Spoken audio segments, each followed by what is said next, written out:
हरियाणा कांग्रेस के संगठन का गठन होने के बाद और एक नए प्रदेश अध्यक्ष, नए प्रभारी बनने के बाद तमाम मौकों पर अब यही कहा जाता है कांग्रेस के द्वारा कि अब गुटबाजी खत्म हो चुकी है और गुटबाजी नाम का कोई भी शब्द और ना ही उसका कोई प्रभाव अब हरियाणा कांग्रेस के संगठन में एक्टिव है, यानी गुटबाजी को नकारा गया है।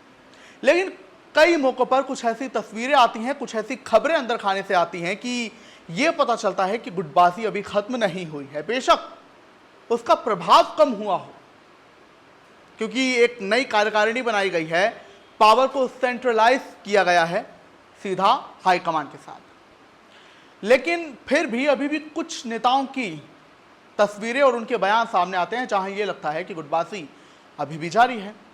इसी कड़ी में आपको बता दें कि एक बात तो ये भी बताई जा रही है कि अब हुड्डा गुट के कई नेता, हुड्डा के कई करीबी नेता अब किन्हीं और गुट के होते चले हैं। यानी कि अब वो जो गुट एक प्रभावी हो चला था, जिसे कहते थे हुड्डा गुट, वो अब हरियाणा कांग्रेस में कम प्रभावी हो रहा है, क्योंकि नेता यहां वहां बढ़ते जा रहे हैं और यहीं से शायद गुटबाजी न्यूट्रलाइज हो भी रही है।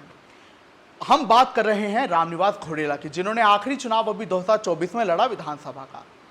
इन्होंने कुमारी सैलजा के साथ तस्वीर साझा की। अब इसमें बात क्या करने की है, चर्चा क्या करने की है राजनीतिक गलियारे में, वो जान लीजिए।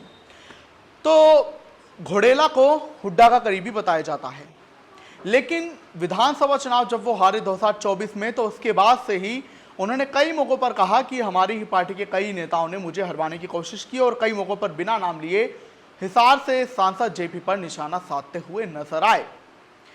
वहीं आपको बता दें कि उन्होंने बीरेंद्र सिंह के साथ फोटो साझा की, कुमारी सैलजा के साथ फोटो साझा की, क्योंकि जो गुट है, जो पहले एसआरके था, किरण तो बीजेपी में चली गई, भाजपा की हो चली, तो अब ये एसआरबी हो चुका है, सैलजा, रणदीप और बीरेंद्र।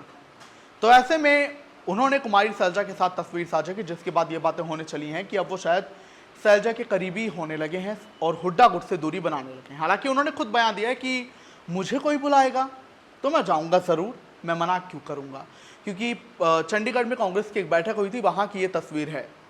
ये बात हम क्लियर कर देना चाहते हैं कि कुमारी सैलजा के उन्होंने घर जाकर या उन्हें खास बुलाकर या उन्हें किसी कार्यक्रम में खास बुलाकर उनके साथ ये फोटो नहीं करवाई, बल्कि ये सभी एक मीटिंग में गए थे, उसी में कुमारी सैलजा थी जिसके साथ ये तस्वीर साझा हुई है। तो इसी पर उन्होंने बोला कि मुझे कोई बुलाएगा तो मैं जाऊंगा ज़रूर। और उन्होंने बोला है कि जो हमारे प्रदेश अध्यक्ष राम नरेंद्र, उनके नेतृत्व में अब गुटबाजी नाम की कोई चीज़ हरियाणा कांग्रेस में नहीं है, पूरी पार्टी एकजुट है। लेकिन अभी भी कई जानकार ये कह रहे हैं कि कोई भी चीज़ इतना जल्दी खत्म नहीं होती, न्यूट्रलाइज होने में उसे समय लगता है।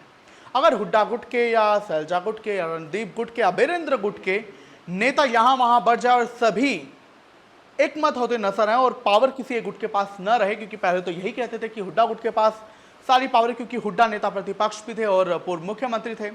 तो ऐसे में लग रहा है कि गुटबाजी खत्म अभी तो नहीं हुई होगी, लेकिन अगर होगी तो ऐसे ही जब गुट न्यूट्रलाइज होंगे तो ही गुटबाजी खत्म हो सकती है। आपका क्या मानना है, आप कमेंट्स में जरूर बताएं।